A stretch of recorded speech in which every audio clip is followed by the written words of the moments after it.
Hi friends, అందరూ ఎలా ఉన్నారు? మీరందరూ బాగుండాలని కోరుకుంటున్నాను. అలాగే వీడియోలోకి వెళ్ళబోయే ముందు నాదో చిన్న రిక్వెస్ట్. మీరు కనుక మన ఛానల్ని సబ్స్క్రైబ్ చేసుకోకపోతే వెంటనే సబ్స్క్రైబ్ చేసుకోండి. వీడియోకి ఒక లైక్ ఇవ్వండి. మీ లైక్ ఎంతో అమూల్యమైనది.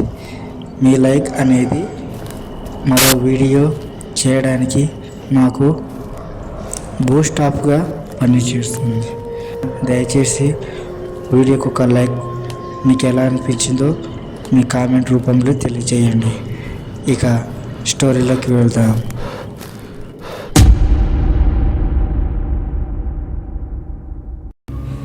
నా పేరు రిషి. నేను ప్రభుత్వ ఉద్యోగిని. నాకు ప్రమోషన్ రావడంతో హైదరాబాద్ షిఫ్ట్ అవ్వడం జరిగింది. అక్కడ కొత్త బిల్డింగ్లోకి ఇవాళే ప్రవేశం కాబోతున్నాం. మా ఎంప్లాయీస్తో పాటు నేను కూడా బయలుదేరాను. అక్కడ ఏదో విచిత్రంగా ఆ బిల్డింగ్ చుట్టుపక్కల నాకు ఏదో తేడా కొట్టింది. అప్పటికే కాస్త భయం ఉన్నప్పటికీ లోనికి వెళ్దాం. కొత్త బిల్డింగ్ కాబట్టి అప్పటికే సెక్యూరిటీ గార్డ్స్, వాచ్మెన్స్ అందరూ వచ్చేసి ఉన్నారు. మాది 12th ఫ్లోర్ బిల్డింగ్లో మా ఆఫీస్. అక్కడికి వెళ్ళబోయే ముందు ఒక చిన్న సంఘటన జరిగింది.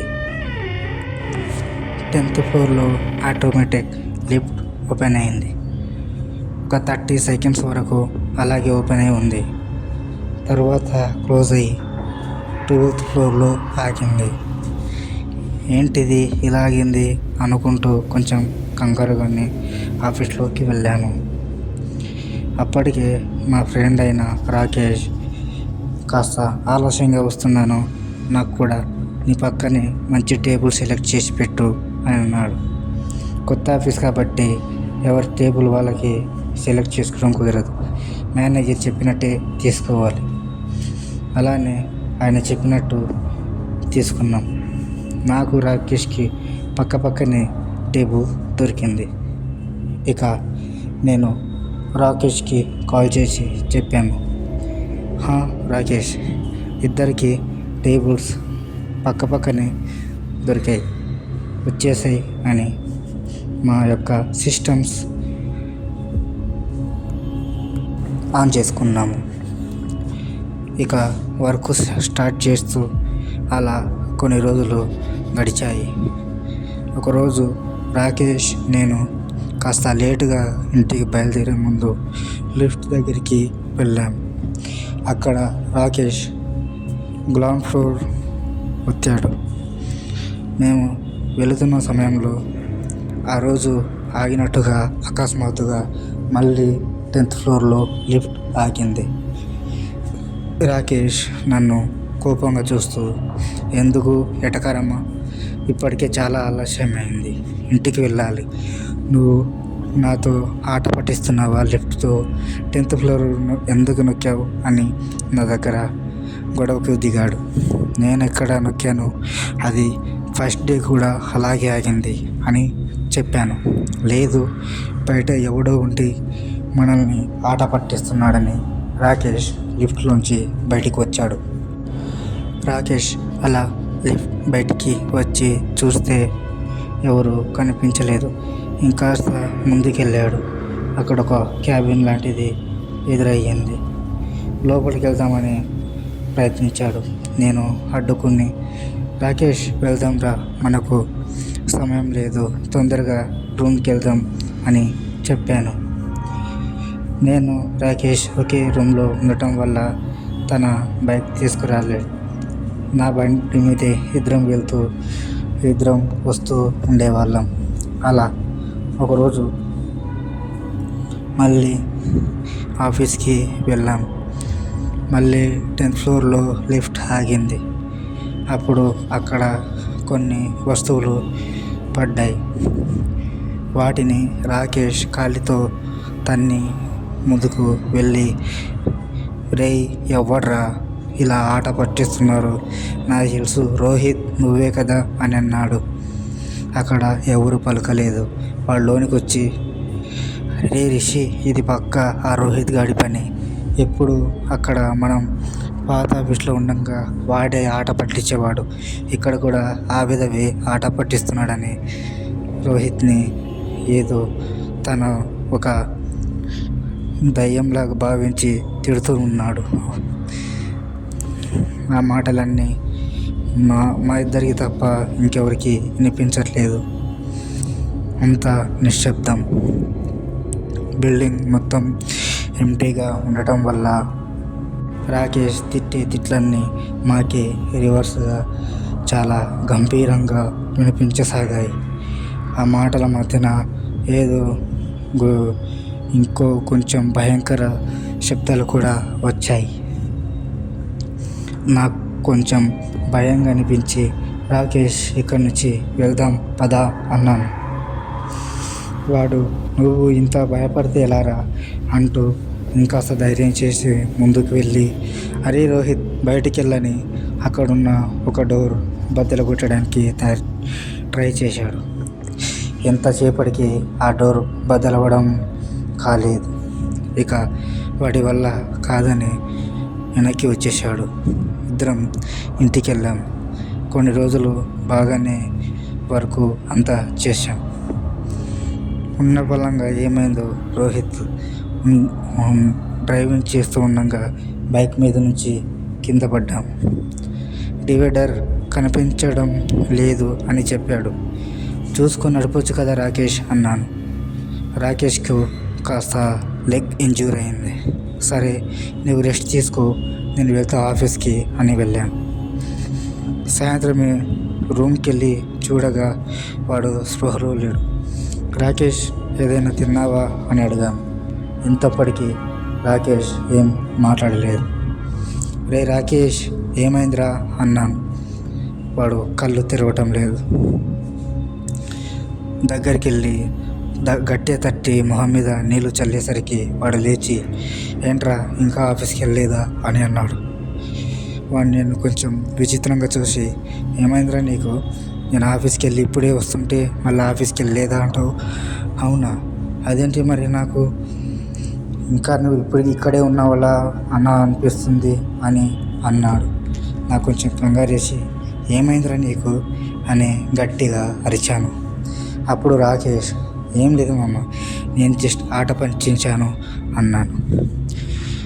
సర్లే లేవు, ఇక బిర్యానీ తెచ్చాము తిందామని ఇద్దరం తిని పడుకున్నాం. మరుసటి రోజు వాడు, నేను ఆఫీస్కి వస్తా మామ అన్నాడు. వద్దురా, నీకు ఒంట్లో బాగాలేదు కదా, తగ్గాక వద్దులే అన్నాను. వాడు వినలేదు. సరే అని సార్కి ఫోన్ చేసి, సార్ రాకేష్ని తీసుకొస్తున్నానంటే తనకు అంతా ఓకేనా అన్నాడు. రాకేష్ ఉండి, సార్ నాకు అంతా ఓకే, వస్తున్నాను అని అన్నాడు. సరే అమ్మ రిషి, తనను జాగ్రత్తగా తీసుకునిరా అని చెప్పారు. సరే అని కాల్ కట్ చేసి బండి మీద నేను డ్రైవింగ్ చేస్తూ వాడిని తీసుకొని వెళ్ళాను. మళ్ళీ అదే డివైడర్ దగ్గర స్కిడ్ అయిపోతుంటే నేను గట్టిగా పట్టుకొని, నెమ్మదిగా కూర్చోరా, ఎందుకు అలా కదులుతూ ఉన్నావు అని అన్నాను. నాకేం కాలేదు, నువ్వు తిన్నగా వెళ్ళు అన్నాడు. నాకేదో కొంచెం కంగారు వేసి, ఏమైందిరా నీకు, మొన్నటి నుంచి తేడాగా ఉన్నావు అన్నాను. నాకు ఏం కాలేదు అన్నానా, నువ్వు వెళ్ళు అన్నాడు. ఉండుండి బండి మీద ఏదో బరువుగా అనిపించింది. బండి ఆపి, ఏం తీసుకొస్తున్నావురా అన్నాను. ఏం లేదే అని బ్యాగ్ చూపించాడు. అందులో మా ల్యాప్టాప్స్ ఇంకా లంచ్ బాక్స్ తప్ప ఇంకేం కనిపించలేదు. మరి బరువు ఎందుకు ఎక్కింది అన్నాను. అలా వెళ్ళేసరికి మళ్ళీ అదే 10th ఫ్లోర్లో లిఫ్ట్ ఆగింది. అక్కడ లిఫ్ట్లోకి బయలుదేరితే అక్కడ ఎవరు లేరు. మళ్ళీ వీడంటే ఇలా ప్రవర్తిస్తున్నాడని ఒక్కసారిగా రాకేష్ వైపుగా చూశాను. వాడు నా వైపు కొంచెం తేడాగా చూడటం నేను గమనించి, ఏమైందిరా అన్నాను. ఏం లేదు, నాతో మాట్లాడుతున్నావే, నీకేమైనా భయం ఉందా అన్నాడు. నీతో మాట్లాడితే నాకెందుకు భయం అన్నాడు. వాడు జస్ట్ జస్ట్ ఫర్ ఫన్ మామ అని కామెడీగా నవ్వాడు. వీడికి మధ్య ఏమో అయిందని ఆఫీస్కి తీసుకెళ్ళాను. అందరూ నేను వాడిని తీసుకొని చేయి పట్టుకొని ఆఫీస్లోకి నడుచుకుంటూ వెళ్తే నన్ను అందరూ తేడాగా చూశారు. అసలు అందరూ నన్ను ఎందుకు తేడాగా చూస్తున్నారని నేను కొంచెం అందరిని అలా అడిగాను. వాళ్ళు ఏమి సమాధానం ఇవ్వలేదు. మరుసటి రోజు గేట్ దగ్గర వాచ్మెన్ దగ్గరికి వెళ్ళి, వాచ్మెన్, ఇక్కడ ఏదన్నా మర్డర్ లాంటిది ఏమన్నా జరిగిందా అని అడిగాను. ఎందుకు బాబు అలా అడుగుతున్నారు అని అన్నాడు వాచ్మెన్. 10th ఫ్లోర్లో నిన్న నేను మా ఫ్రెండ్ వెళ్ళి చూసేటప్పటికి అక్కడ ఏదో ఒక శవం లాంటిది కనబడింది అని అన్నాను. 10th ఫ్లోర్కి మీరెందుకు వెళ్ళారు భయ్యా అని అడిగాడు వాచ్మెన్ భయంగా. తన ముఖంలో భయం స్పష్టంగా కనిపిస్తుంది. మాట తడబడటం, తనకు చెమటలు పట్టాయి. ఏమైంది అంకుల్ అని అడిగాను. అది కాదు భయ్యా, మీరు అక్కడికి ఎందుకు వెళ్ళారు అని వాచ్మెన్ నా మీద కోపడసాగాడు. ఇంతకు ఎందుకు అలా చేస్తున్నాడు అని నేను ఆయన్ని గట్టిగా అడిగేసరికి అప్పుడు చెప్పాడు. 10th ఫ్లోర్లో వర్క్ జరుగుతున్న టైంలో కన్స్ట్రక్షన్లో ఒక 20 మంది దాకా చనిపోయారు. వాళ్ళ మీద సిమెంట్ బస్తాలు పడి ఒక్కసారిగా లోడు మొత్తం వాళ్ళ మీద పడేసరికి అక్కడికక్కడే అందరూ చనిపోయారు. అప్పుడు కొంతమంది ఆ 10th ఫ్లోర్లోకి వెళ్ళినప్పుడు వాళ్ళు దయ్యాలుగా మారి వాళ్ళను భయపెడుతూ కనపడుతుంటారని వాళ్ళు కూడా చెప్పారు. అందుకే నేను కూడా రౌండ్స్కి వెళ్ళినప్పుడు 10th ఫ్లోర్ వదిలేసి మాత్రం ఓన్లీ ఆ 12వ అంతస్తు బిల్డింగ్ వరకు చూసి వస్తాను అని చెప్పాడు. ఆ వాచ్మెన్ మాటలిన నాకు కాళ్ళు చేతులు వణికాయి. ఏంటి ఇలా అంటున్నాడు ఈయన అని అడిగి మా ఫ్రెండ్కి చెప్పి వాడిని రూమ్కి తీసుకెళ్ళాను. నేను మా ఫ్రెండ్ వెళ్తుంటే వాచ్మెన్ కూడా, మా కొలీగ్స్ అయితే ఎలా చూశారో తేడాగా వాచ్మెన్ కూడా అలాగే చూశాడు. అప్పుడు ఏమైంది అని అడిగాను. వాచ్మెన్ కూడా ఏమీ సమాధానం ఇవ్వలేదు. ఆ మరుసటి రోజు మా ఫ్రెండ్కి ఒంట్లో బాగాలేదు, నేను రాలేను అంటే, నిన్న వచ్చావు కదా బాగానే ఉందన్నావు, ఈరోజు ఏమైంది అన్నాను. వాడు రాలేదు. సరే అని ఒక్కడిని వెళ్ళాను. నేను వెళ్ళేసరికి వాచ్మెన్, నా కొలీగ్స్ అందరూ గేట్ దగ్గర మాట్లాడుతూ నిలబడ్డారు. ఏమైంది మీకు, ఎందుకలా మాట్లాడుతున్నారు, ఏమైంది అని కంగారుగా వాళ్ళ దగ్గరికి వెళ్ళాను. అసలు నీకేమైందిరా అని అన్నారు. నాకేమవడం ఏంటి, నేను మంచిగానే ఉన్నాను అన్నాను. మరి ఆఫీస్లో ఏంటి ఎవరితోటో గాల్లో మాట్లాడుతున్నావు, ఏంటి ఆ బిహేవియర్ అని మా కొలీగ్స్లో ఒక ఆయన నెత్తి మీద తట్టాడు. ఏమంటున్నారు సార్, నేను ఒక్కడిని మాట్లాడడం ఏంటి, నా పక్కన రాకేష్ ఉన్నారు చూడలేదంటే అన్నాను. నేను అలా అన్నసరికి అందరూ షాక్ అయ్యి నన్ను అలానే చూస్తున్నారు కళ్ళు పెద్దగా చేసి. ఏం మాట్లాడుతున్నావు రిషి, రాకేష్ చనిపోయి 7కి 3 రోజులు అవుతుంది కదా అన్నారు. ఒక్కసారిగా నా గుండె పైలంత పని అయిపోయింది, కాలు చేతులు ఆడటం లేదు. ఏమంటున్నారు సార్, నిన్న కూడా వచ్చారుగా, మీరు కూడా మాట్లాడారు అంటే, నేను ఇక్కడ మాట్లాడానయ్య బాబు, నాకు అసలు ఫోన్ చేయలేదు అన్నాడు. అయితే మరి మా దగ్గర మాట్లాడింది ఎవరు, రాకేష్ ఎవరితో మాట్లాడించారు అని చాలా భయంగా ఉంది. నిన్న వాచ్మెన్ అంకుల్ మీరు కూడా చూశారు కదా అని వాచ్మెన్ని అడిగేసరికి వాచ్మెన్ కూడా, అప్పుడు మీ పక్కన ఎవరు లేరు బాబు అని వాచ్మెన్ కూడా చెప్పాడు. నాకు ఒక్కసారిగా భయం వేసి వాడు నేను తీసుకున్న ఫోటోలు చూపించాం. ఒక్కసారిగా నా కళ్ళు నన్ను మోసం చేసి అనిపించింది. నా గుండె వేగం పెరిగింది, కళ్ళల్లో భయం, చేతుల్లో భయం, అంత భయం. ఒక్కసారిగా నేను ఎవరిని నమ్మలేకపోయాను. అప్పుడు ఫోటో చూస్తే అక్కడ నేను ఒక్కనే ఉన్నాను, ఇంకా ఎవరు లేరు. ఒక్కసారిగా నాకు గుండె జారినంత పని అయింది. ఇంటికి వెళ్దామంటే భయం.